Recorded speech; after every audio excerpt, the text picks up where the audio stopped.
Hello इन shalom everyone. जब इंसान अपनी जिंदगी में दिक्कतों और परेशानियों से होकर गुजरता है तो उसका क्वेश्चन होता है क्यों प्रभु क्यों। लेकिन मुझे लगता है अगर इस क्वेश्चन को रिफ्रेज करके ये कह दिया जाए क्या प्रभु क्या, यानी आप मुझे क्या सिखाना चाहते हैं, तो उस सिचुएशन में से निकलना काफी बेहतर हो जाएगा।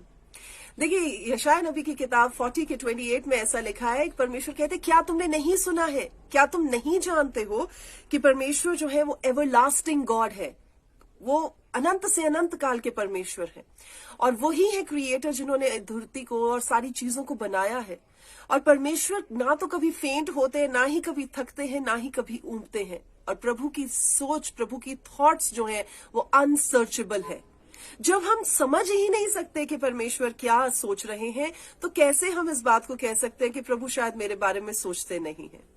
चलिए मैं आपको एक वाकया बताती हूँ। आज सुबह पहाड़ों में बहुत ठंड थी तो मेरे बेटे ने मुझे मजाक के माहौल में ये कहा कि मैच स्टिक को जलाकर, और उसने एक छोटी सी कैंडल को जलाकर कहा मम्मा देखो इसमें कितनी गर्माइश आ रही है, आप भी इससे गर्मी ले लो। तो मैंने हंसते हुए उसे बोला कि जब मेरे पास पूरा का पूरा सूरज है, मैं बाहर जाके लॉन में बैठकर उस धूप का मजा ले सकती हूँ, तो मैं तेरी छोटी सी कैंडल को क्या करना चाहती हूँ।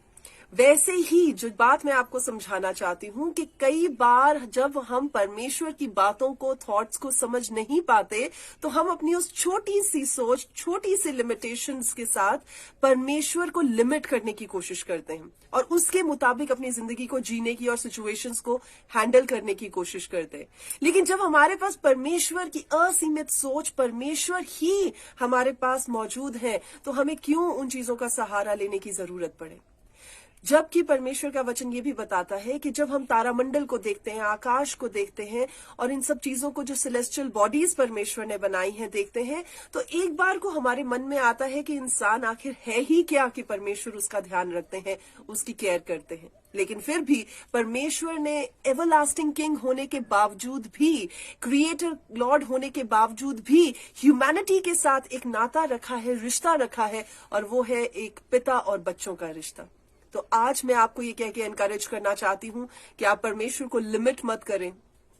जब आपके पास पूरा सूरज मौजूद है गरमाइश के लिए, तो क्यों आप छोटी सी कैंडल के साथ अपने आप को वार्मथ देने की कोशिश कर रहे हैं।